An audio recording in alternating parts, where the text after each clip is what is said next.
Let's turn this 65-cent fabric into a vampy boho goddess bikini that gives witchy dark romance. I originally wanted to turn this into a cheeky swim short set, but as you can see, there were a few complications that we ran into during the construction process. Not to mention the fact that the pattern I made for myself was way too small, like real mega pancake butt. And I also didn't include any elastic in the original top, so it very much lacked in shape. I messed up the shorts. It said to leave a hole in the crotch, which I did, but I think I did it wrong. Let's try flipping it inside out again, just cause I butchered these. I thought they were gonna be so cute. What is this? Why are there only 2 holes and that's not even the same, like that's not even the right size of a hole? It's okay.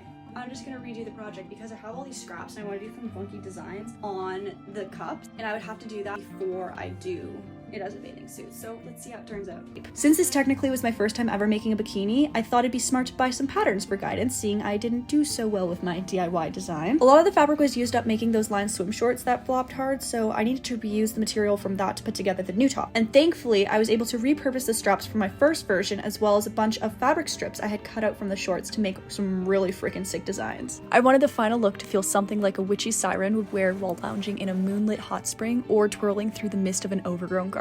Something sexy, powerful, and a little bit mysterious. The raw freestyle stitching let me lean fully into that darkly whimsical vibe. I sketched out and reverse searched the symbol because I wanted to know what it would be as a rune, and it turns out that it actually represents water, so I'm gonna leave the bottoms as they are because I really like them. Spirals, waves, and freehand flourishes gave this fabric an enchanted gothic texture with no specific pattern needed. It's giving Cottage Coven hits the coast, and I'm obsessed. This time when I searched and sewed everything together, I made sure I was able to flip everything right side out with ease and finished it up with sealing the open seam in the lining with a straight stitch. After finishing the swim set, I saw a video mention that the elastic should be attached to the self side, not the lining side, and I can understand why now looking at it up close, but if I'm being honest, I'm really impressed with how this project turned out, though I was not expecting it to be so low-waisted for the bottoms. I think this may have been because I made them a size medium since my hips are 38 inches. But the top fits perfectly and honestly is my new favorite just because of how well it holds the girls. Anywho, how are we feeling about this transformation? Would you wear it as a fellow vampy goddess? Make sure to follow along for our next flip. Who knows what we're gonna come up with.